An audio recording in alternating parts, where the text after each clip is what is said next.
In this episode, I have an awesome guest that is an astrologer. We touch on how astrology helps in understanding ourselves and our purpose, and how we can create more safety in the healing space.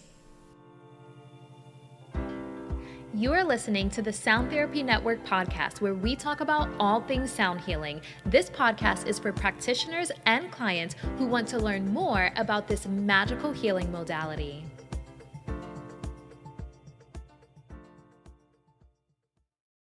Welcome everyone. Today I have a guest whose name is Timothy. He is the creator of Rasa Lila Healing. He's an astrologer. And if you've been following me for a while, you know I love to talk about astrology, but I always say I'm not an astrologer, but I love keeping up with it. And to give a little backstory of how I came across him is a friend sent me a video of his and I was like, whoa, this guy is really intense, but I love it. And he talks about some things that I think I have been wanting to talk about, but it took some courage. And so I love his courage. I love his message. I love what he stands for. So I asked him to come on the podcast, and here he is. So welcome, Timothy. Thanks for having me, Nia J, and appreciate the induction and the validation as well. So I want to start from the very beginning. Tell me about how you got into astrology and the work that you do. Yeah, good question. So for me, astrology began at my first Uranus square. So I would have been age 21. And I was a pretty strange 21-year-old. At the time, I was in a total Hinduism, Hare Krishna, just phase of my life. I was, living monastically and eating totally vegetarian. So I actually first got into astrology through Vedic astrology, simply because I wanted to understand why the F my life was the way that it was. I felt like I was really different. I didn't understand. And so astrology was, for me, seeking out those bigger questions. That's what began the journey for me. And then I pirated astrology software, began doing everybody's charts, and basically have not stopped since. I love it. And then how did Rasa Lila come about, and what does that actually mean? Every time I look at it, I'm curious as to what it means. Right. So the Rasa Lila itself is a pointer to a Krishna story. So again, Rasa Lila does begin in me being a more monastic person myself. And the metaphor really transcends any type of religion or culture. Ras literally translates to beauty or aesthetic in Sanskrit, and Lila translates to divine dance.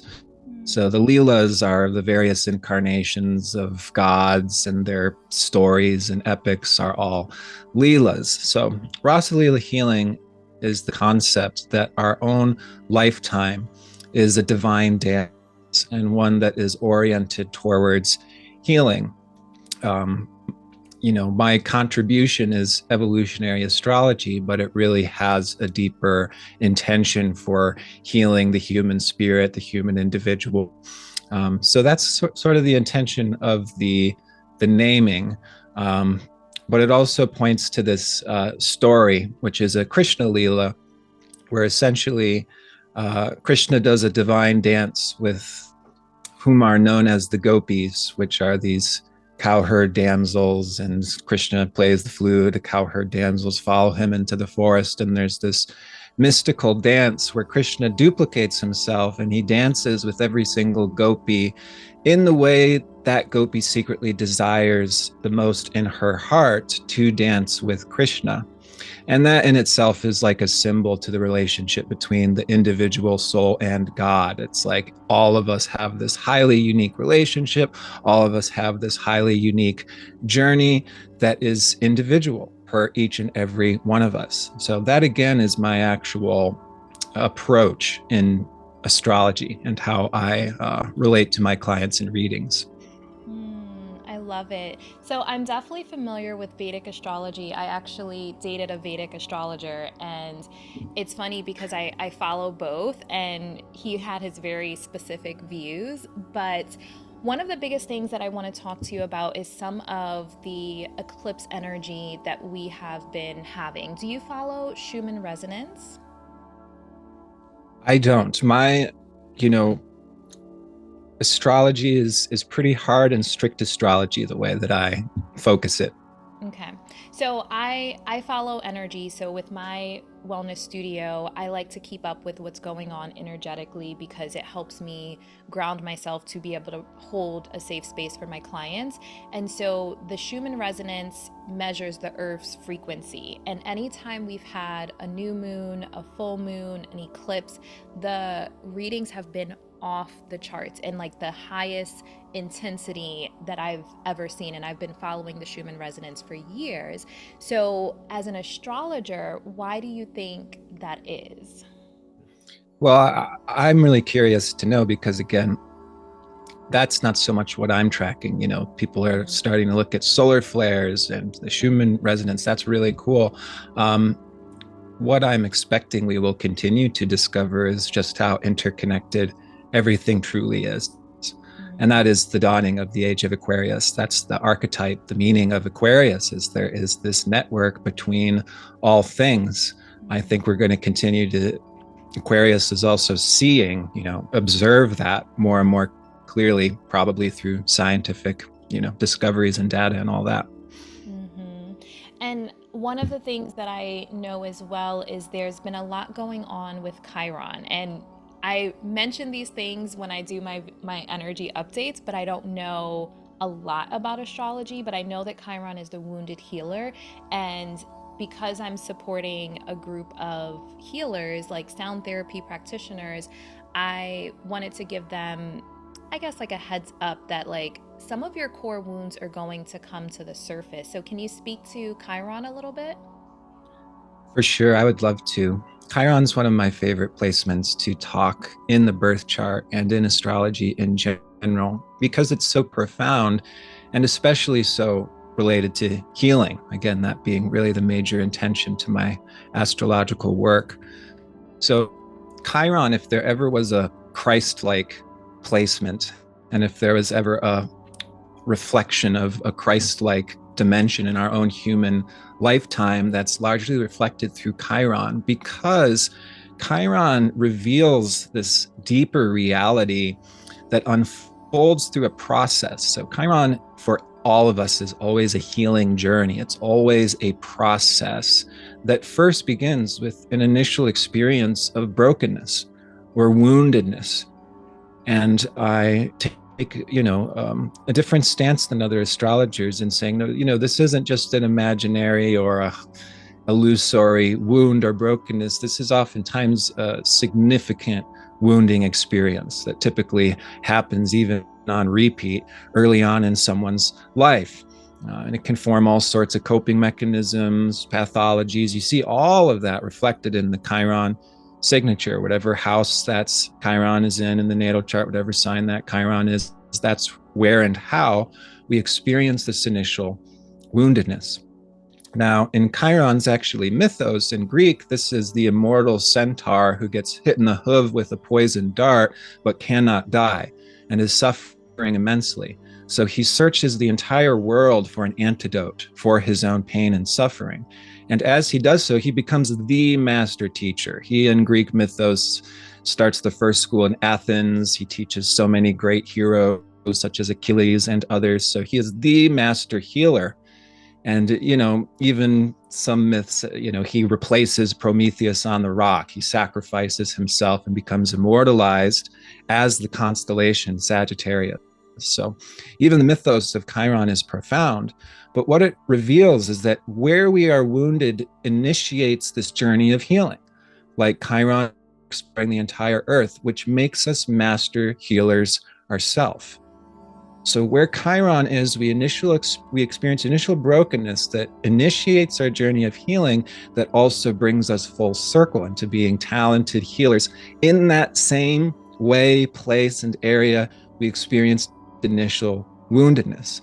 So we get these really profound wisdom and spiritual significance from Chiron, such as where we are broken is where the light enters, or what you were not given is what you can give as your mastery to others. And even the term wounded healer was coined by the psychotherapist Carl Jung to describe the phenomenon where certain healers are just driven to take care of their clients, and they're able to help their clients in ways that other therapists are not able to. And what Carl Jung observed is that the wounded healers are the healers. And it's almost in relation to how much broken and suffering we've experienced that really rips open our heart to compassion that we have to offer others. So Chiron is this really rich, profound, full spectrum beauty of the rose and the thorn. And what I've observed since this past solar eclipse, which, as you know, was the exact degree of Chiron on April 8th, 2024, and the whole last month up until just about right now, May 7th, has been a really Chironic period. What I've observed is that so many teachers and healers going through such initiations, as well as people really coming out of the woodwork to help one another. In high Chironic times, there's an actual increase of global compassion. So just like how you're noticing an interconnection between Schumann frequency and new and full moons, what astrologers are tracking and observing is it's like, Martin Lass, for example, wrote a book on Chiron, and there's statistics in that book that when Chiron's closest to the Earth, therefore moving faster and more people are experiencing more Chiron transits in one particular period of time, there's a measurable increase of global compassion while there's a simultaneous increase of tragedy. So Chiron really takes us straight to the heart of the human condition. This is, again, why it's one of my favorite placements to look at in the birth chart. I think there really are some placements in the birth chart. If you're going to know any astrology at all, it's like you really could just look on Chiron and probably gain a whole bunch of useful information for your life or someone else. Wow, I love how you broke that down. And one thing that I've noticed working with practitioners, working with healers, is we get into this space to help people and give what we didn't have, the support we didn't have, the nurturing we didn't have, the love we didn't have. But in the process, we don't give it to ourselves. And I've been experiencing a lot of like compassion burnout, and a lot of people suppressing resentment, because it's like you get into this space to give the love because we have a lot of programming that says treat others how you want to be treated. So if we're providing this support but we're not giving it to ourselves and our inner child and the younger versions of ourselves, it can lead to resentment. So one of the things that I have been speaking about a lot is prioritizing your own self-care, doing your own inner work, and avoiding spiritual bypassing. And I know that I watched your video yesterday and you talk a lot about some of the, I don't think you said spiritual bypassing, that's a term that I use, but how do you feel about healers wanting to heal everyone else but not setting aside time for their own healing and their own work? Well, that's all too common. I think some of the usefulness of astrology, and some of us are more or less complex, but sometimes we're more on one side of the fence or the other. So, I mean, there really is a type of person that outpours themselves all the time. And we even have to look at, why do we do that? Why are we always taking care of someone else before ourselves? Well, we're bypassing our own healing, therefore, So absolutely, this is really common, especially for the most maternal, compassionate, considerate, you could say big-hearted lovers. In a way, my videos are defensive of big-hearted lover types, because I know there's a bunch of them that, I know there are generalities and stigmas and stereotypes, the type of person that watches my video. So it's like, hey, I'm encouraging people to really look out for themselves, especially the people that, there's a point where we get confused into believing that we should just sacrifice forever, and it becomes actually impractical. So what I'm oftentimes reflecting back to people through my videos, through my, astrology, which can be a bit, encouraging thinking and critical thinking, especially. It's like, why Are we spiritually putting down the mind or thinking critically? This was not a part of ancient culture, not in Greek tradition, not in Egyptian tradition. So let's think about it. How do our beliefs actually affect how well we're functioning in the world? And if we're just constantly sacrificing and bleeding ourselves out, we actually become less effective to help others. So there's quite a few people that I counsel in readings. It's like, listen, you just have to practice being a narcissist. You have to practice putting yourself first, even if it's the most enormously uncomfortable thing for you, because you'll give more back to others without even trying to. There really are so many people out there. They're full to the brim with anxiety that they're failing and they're going to do something wrong. And it's like, you got to be kidding me. You could be sleepwalking and you're going to be helping people, you know? So there's actually a surprisingly large amount of spiritually evolved souls that are struggling with their own power, where we stand in time. And so that's a part of the feedback I put in my videos. Let's not be afraid of our power. And I'm glad that you spoke up for aggression, because that's part of the main theme of this recent solar eclipse, because it was, of course, with Chiron in Aries. So it brings up all of these themes around anger. Spirituality, once again, can weirdly be biased against so many natural, healthy things, of which anger is included. You know, anger can be destructive, but there are many people that are also learning to be healthily angry. All these things can be seen in the birth chart. So it's really nice to meet someone, to feel their energy, get a sense of their soul, but then also get that validation and clarity to be saying, hey, you have Mars square your moon's nodes. You may be someone that was raised to literally stuff your own reactivity and anger away, which could happen for all diversity of different reasons, but you're actually learning to be healthily angry in this life. Yeah, that is actually something I focus on in my studio, is learning how to navigate your anger in a healthy manner, because I do somatic healing at my studio. And one thing that I've noticed is a lot of people suppress their anger, their rage, their frustration in their sacral chakra. And for women, this can lead to womb issues. This can lead to infertility and, endometriosis, like all of the different things that women are struggling with a lot these days. And for men, prostate cancer and different things. So we're taught to, or programmed to, suppress our rage and anger and frustration because it's unacceptable, but there's healthy ways to navigate it.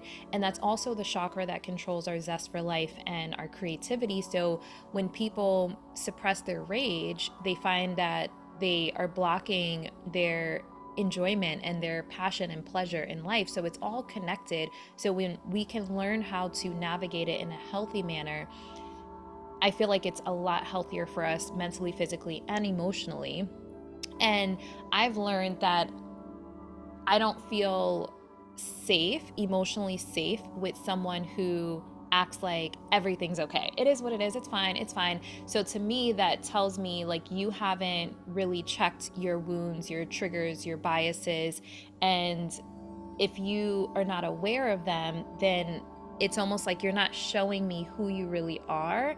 And it'll come out sometimes as more of an explosion, like that volcano, because you've stuffed it down so much, if that makes sense. For sure, for sure. Yeah, Yeah. it's a complex issue that in so many ways we want to simplify all of these things. And I think one of the most important things in a lot of these dynamics is that it's circumstantial, it's highly unique per individual. So anger is something you have to kind of handle per circumstance, situation. You know, it can go in so many different ways and come from so many different places. It is pretty complex. I think that's why we're all kind of spinning out about that one right now. We got to figure out what's right and what's wrong, and Yeah. yeah, how to keep ourselves safe. I think really strikes a chord. You know, Aries squares Cancer. This is the dynamic that gets brought up: is how much do we need to protect ourselves or defend or stay safe, and then, you know, where is that overreactivity doing just the opposite thing, you know, destroying the safety. So Mm-hmm. it's a complex Yeah. thing. Yeah, and one of the things I teach my clients is, especially females, my clientele is predominantly female. So going to the gym, for example, and like using the ropes and just like getting out that rage, that's a healthy way to navigate it instead of just saying it's fine, and suppressing it. But one thing that you spoke about in one of your recent videos is also ego. And I think that working with a lot of practitioners and healers, they try to steer away from their ego, and ego has like a bad rep. Can you speak to kind of what you were sharing about ego? That is what I see as the number one global mental pathology at this Mm. time, is the concept of ego and what we think we ought to do about it. Mm. That very approach is so misguided. I think that is one of the largest pit snares to dehumanizing ourselves and others, as if we're not supposed to have an ego, as if we're not supposed to have an emotional experience. In evolutionary astrology, it actually gets very direct with this.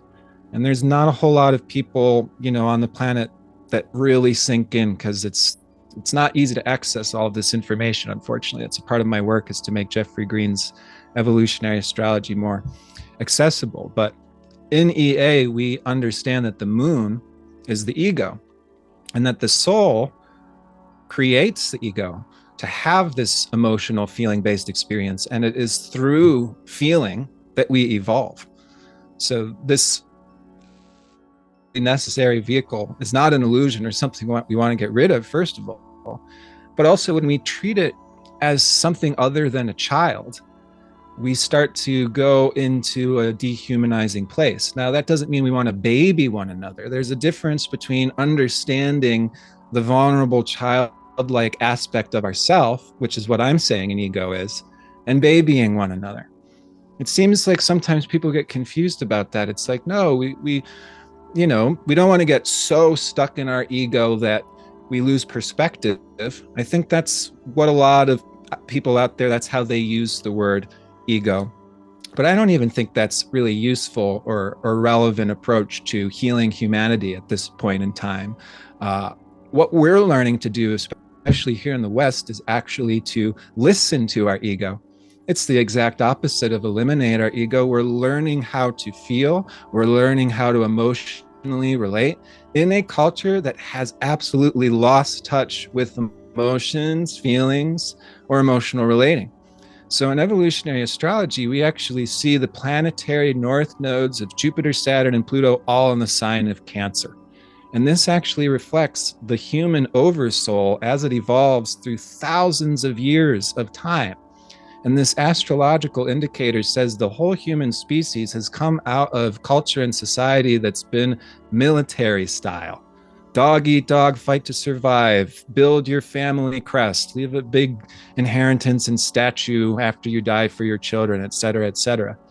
But the idea, the speculation is that many thousands of years ago, there was what was known as the matriarchy, where women were regarded as gods because somehow or another they miraculously birthed children. And the point is, children were therefore raised communally. There was no nuclear family. Therefore, every person was our own brother or sister. And I don't think we can even imagine what that must have felt like, that safety, that trust, but also that emotional sensibility that human beings once had that we've lost through thousands of years of military style conditioning. And most of us, we're raised this way. Hey, it's generation after generation of that dog eat dog, fight to survive style. And we are only now at a turning point where it's like, hello, psychology was discovered a century ago, and we're crawling out of the Victorian era. And of course, therefore, especially women are having to heal these anger issues, because look at the Victorian style woman. It's just like, just be a wallflower, right? So, of course, anger is going to be hugely, hugely relevant, especially in the journey of, female gender coming out of this Victorian era. So yeah, that definitely strikes a chord. It goes very, very deep, but the ego is a part of learning emotional intelligence. And that's what I would really say is the most missing and needed medicine on the planet at this time. Mm. So you definitely said a lot there, but there was something you said in the beginning with you said the ego is the moon, like the moon is the ego. And Yes. so is that why when we have a full moon it tends to bring our stuff to the surface? And I know Mhm. people say like it's good to release things during the full moon because our stuff is coming to the surface. Is that why? Yes, you can even look at the symbolism of a full moon is when the moon is fully illuminated by the sun. So the Mm. moon is our emotional core. The moon is what's going through life and having these emotional experiences. This is also why the moon goes 360 degrees through the whole zodiac every month. It's the fastest moving planetary object. So if you actually track the moon, you can observe these emotional weather, patterns in your own life and in the lives of the collective.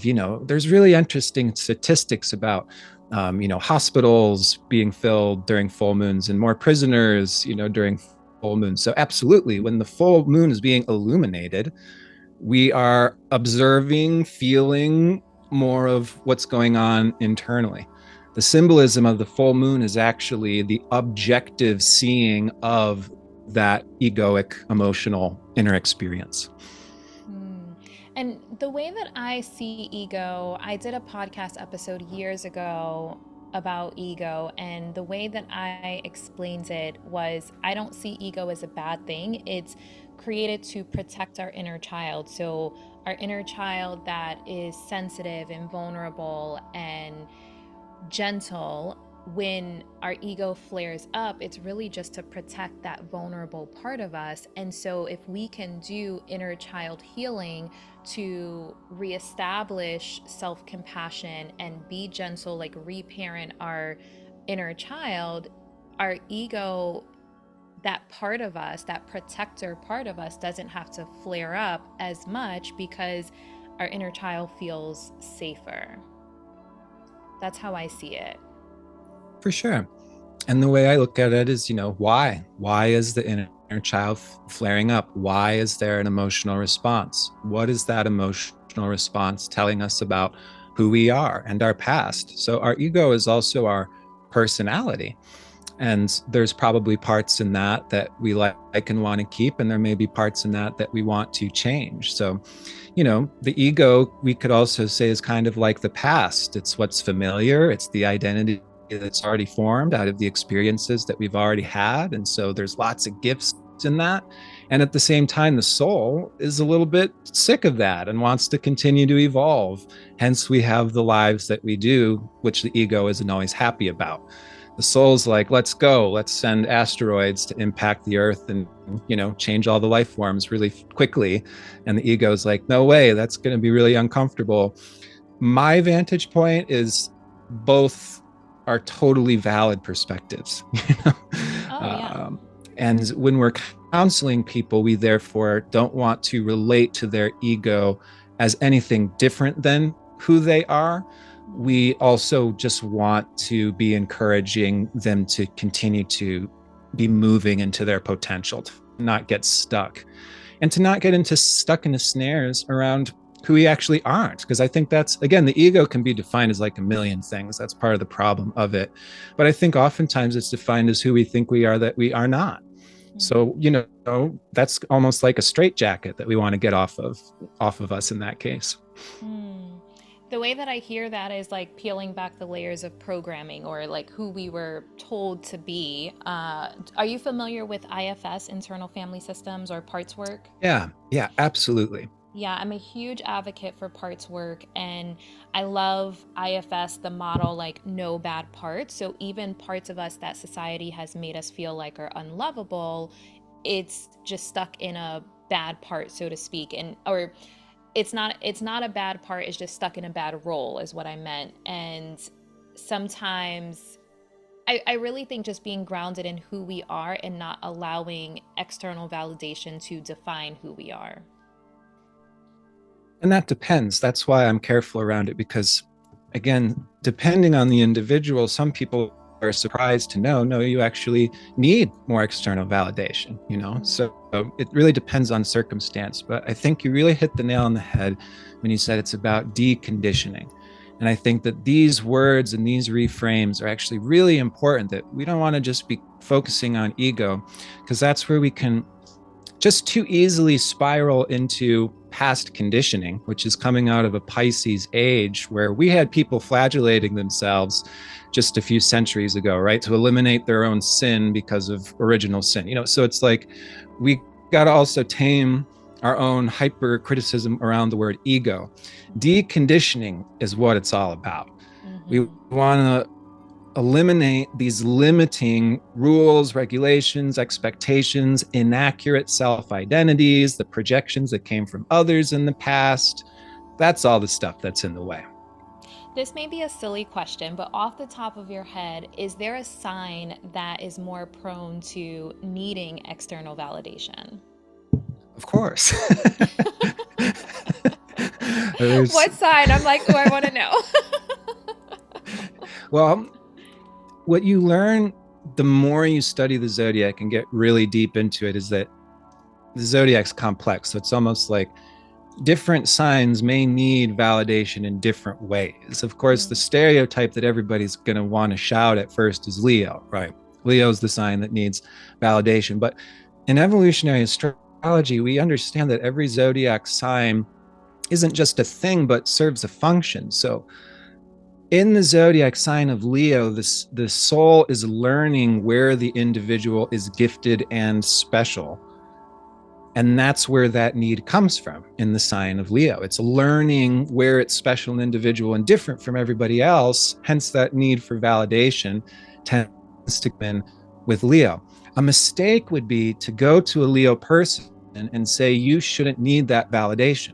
This is, again, the actual healing that astrologers need to be doing, because astrology can damage people just as much as it can help people. And this is why I get so passionate on my channel, is I don't think people realize just how many astrologers are out there doing damaging astrology, because people don't know what real astrology is, that every zodiac sign is divine, that every zodiac sign has a negative potential or a positive potential. And when you look at the zodiac through polarity, that's how you really understand that.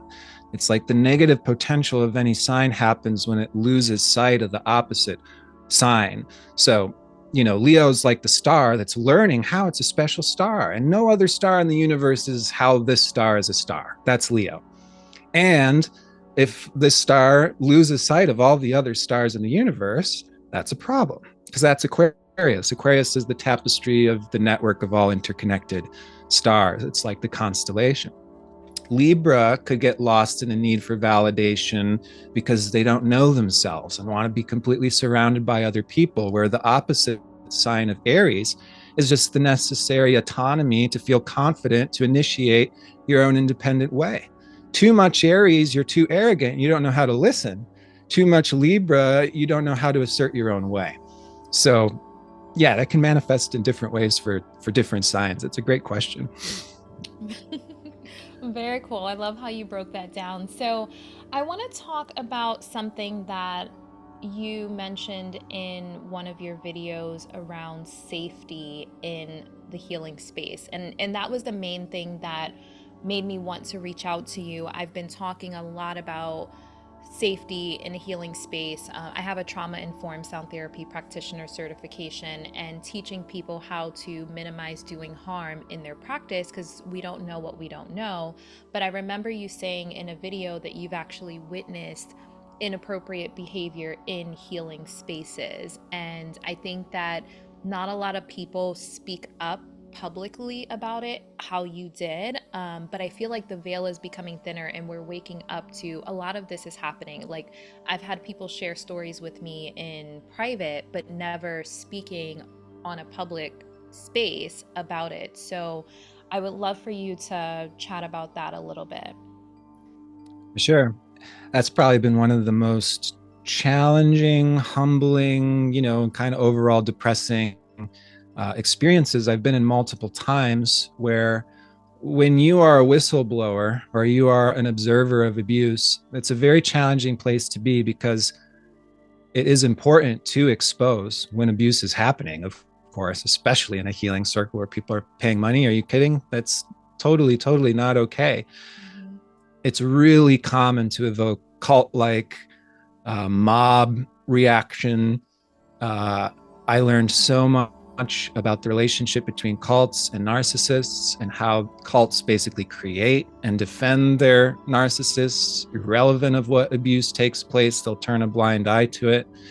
Um, it's almost been harder to see how the public responds to whistleblowing than the actual abuse in certain cases, because everyone hops on the bandwagon when it's popular, but when something first is getting exposed, that's when hush, hush, hush, hush. Everyone comes hush, hush. We don't want to create a big mess, right? That's going to affect our wallets. It's going to affect how the world sees us, because that's real life. And that's why people are unafraid to come forward and expose when they should. And I have, in multiple situations, been the one person in a group who's been the one to come forward, and the whole group says, don't burst the bubble. It's, going to bring this whole disruption. What a horrible way to respond to abuse. The abuse is the disruption. So what happens when you're a whistleblower and exposer is there's a huge amount of scapegoating that can take place. And boy, I've been in those shoes multiple times. It's a really fascinating thing. But I'll just say that, witch hunting still happens out there in the world. And some of what I've learned is, you kind of can't save people sometimes. People choose this. People want to be deceived or to go into cults on a certain level. So as much as I want people to have the awareness and the discernment, which is the harm reduction I hope to be putting into my videos, ultimately it's going to be people's free will and their choice at the end of the day. Yeah, I feel like so much is being exposed right now, and we need more people like yourself that are speaking up. And I watched that documentary on the twin flames. I can't remember the name of it, like Escaping Twin Flames. Have you seen that? No, that's funny though. I'd be So interested what that's it about. it was literally a cult, and Oh, this okay. I this have heard about couple, that cult. yeah, this couple, like, really like abusing people, and they're still in business. Is the crazy thing, is like they're still in business. So some people need to believe in something, and there are people who are waking up to see that there are a lot of broken systems and there's a lot of harm being done, but we want to keep it hush hush, because if the thing that we believed in is now we see as broken, it's almost like children don't want to view their parent as bad because they're their caregivers and they have to stay safe. So it creates these trauma adaptations. But essentially, when people believe in, certain organized religions or spirituality, and then they see that there's harm being done, it's almost like they can't handle facing that, and so they prefer to turn a blind eye. But it's important that we don't turn a blind eye, because more harm is going to be done if we continue to turn a blind eye. And honestly, I've been through that. I had something happen to me that really remove the wool from my eyes, and I think that's why I feel very passionate about speaking up about it, because probably before that situation I may have turned a blind eye to some of the things that were shared or I was exposed to. And now I'm like, we have to speak up. And that's one of the main reasons why I wanted to have you on the podcast, because we need more people to have that social courage to speak up. Well, I thank you, Nia J. Thank you for, putting it out there in a part of your work, and also for inviting me, because it has been some years that I've been a little more quiet and underground because of this deeper exposure. And some of the more powerful, challenging people that I've been involved in pointing out aren't exactly walking on water as Jesus Christ, as much as others would really love that to be the case. So this is, interestingly, another Leo Aquarius phenomena, where you have Aquarius, the group, wants to create Hollywood stars. Leo, right? It's like we're obsessed with Hollywood stars. We love to just like track their lives all day. We want there to be these beautiful Greek god appearing people. And so Leo is where you also get this phenomenon of people putting you up on a pedestal and then getting torn the fuck down. And nobody knows this better than Hollywood stars. It's just like, what we're learning here is that we're human beings.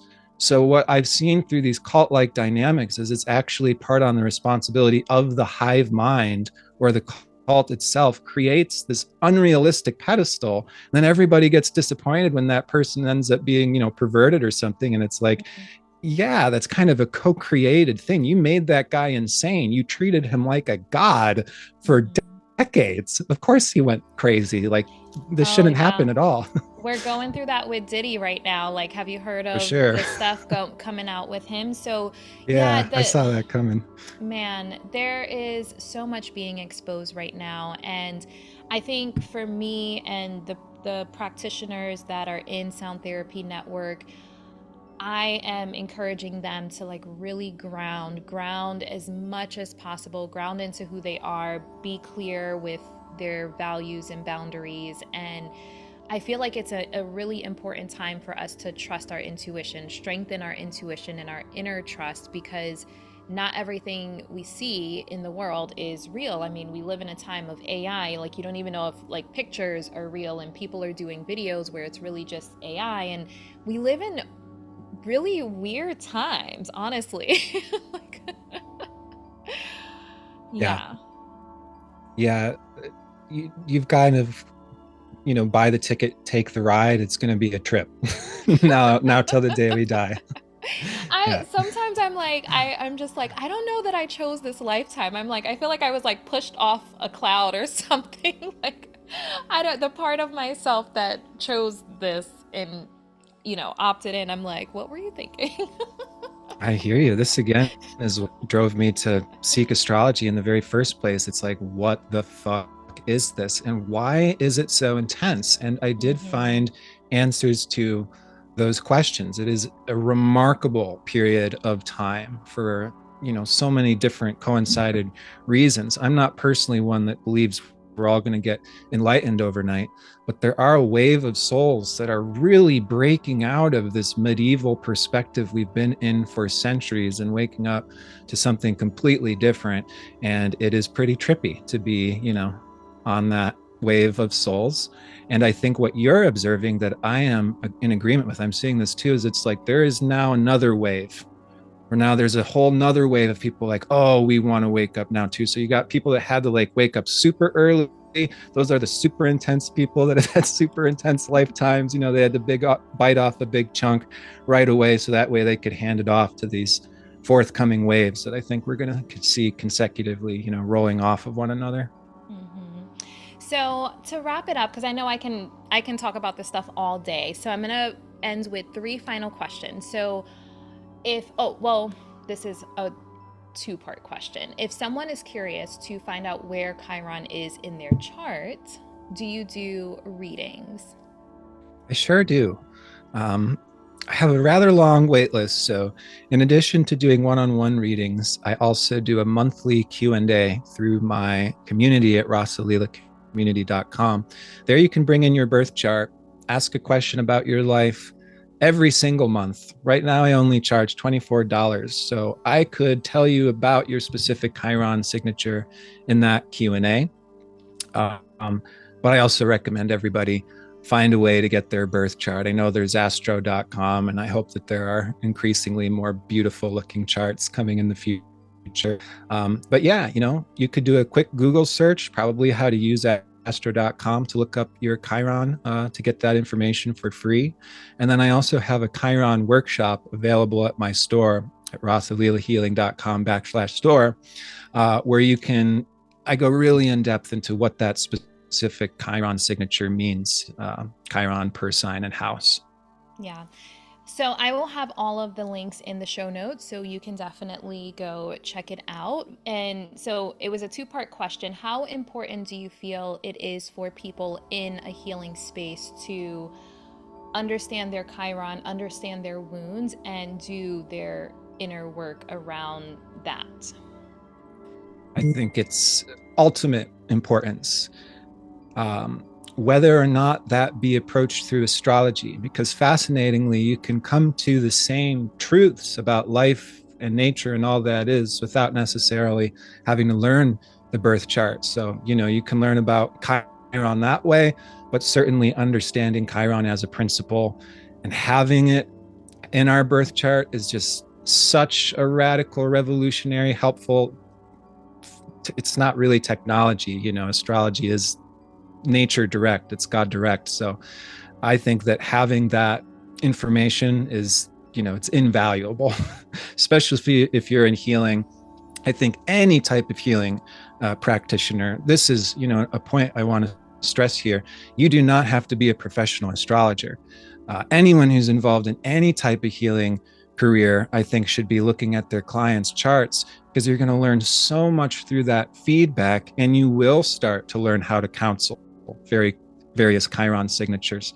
You're also going to notice that people come to you with those wounded signatures asking similar questions. So it just really will help any type of healing practice, regardless of whether or not that's professional astrology. I love it. How do you think we can create more safety in the healing space? That's kind of the question of the day. Again, this is the most missing and needed medicine, is space holding, how to grieve, how to mourn, how do we handle death and loss. These are the feminine wisdoms that, like you said, there's been a lot of bypassing as opposed to learning how to hold this space. So a lot of what I do is validate the space holders. And, I can tell that you're one, because you've held a great space for this interview. And I can tell you're, talented at disseminating this information, not only verbally, but, kind of energetically holding for it. So what's really so profound about holding space is it's the most important, needed, missing thing. And there's almost nothing to do. You just show up. You show up and you feel. But that's how we learn how to feel. We are learning how to do this for ourselves as well, as I mentioned when we talked about ego. So sometimes I prescribe people, just spend time in the bath and do nothing. Workaholics, for example, it's like, feeling is uncomfortable. It's like, well, you have to learn to hold space for yourself. So if you need a time clock to clock in and out of the bath and doing nothing, seeing that as doing really important spiritual work. Simply in showing up and listening is some of the most healing offering we can make to anybody. And we don't have to go to school for it. And any type of healing art, that's like at least 50% of what makes a tarot reading or a sound healing session or an astrology reading successful. We don't want to show up and then start, talking a million miles per hour, a bunch of astrology jargon. We just want to show up and first listen to that person. That in and of itself determines the quality of the whole exchange. Yes, I love it. I love it. If you had one last thing to say to sound therapy practitioners or any healers that are listening, what would that be? Follow your passion. That really is what it's all about. Nobody can really tell you what that is or give permission to you besides yourself, but your passion is never going to be wrong. If you're up all night researching or doing something, that's a green light, that something's right for you. And if you're dragging your heels to go into work, or you're feeling a loveless relationship, that's absolutely a sign that something needs to change. So again, paradoxically, I'm directing people back to their ego. Honor your feeling, hold space for your inner child, and listen to what he, she, them, there has to say, because that passion and that feeling is like our internal GPS unit. Yes, I love it. I love it. Thank you so much, Timothy. This has been amazing. I absolutely love talking to you. I love watching your videos, so I'm officially a fan. I watch every video now that you post on YouTube. So keep sharing your voice, and any way that I can illuminate it and echo the things that you are saying, I definitely want to do that. So I appreciate your presence and your voice and your mission. Thank you so much, Nia J. And all the same back to you. Really appreciate you and sharing this. Thank you so much. Thank you for listening to the Sound Therapy Network podcast. Head over to the show notes to find the links for Rasa Lila Healing. Check out Timothy's YouTube videos. And until next time, wishing you healing and harmony. Thank you so much for listening to the Sound Therapy Network podcast. Edgar Cayce says, sound is the medicine of the future. The future is now. By listening and sharing this podcast, you are contributing to the wave of healing in the world and safety in the healing space.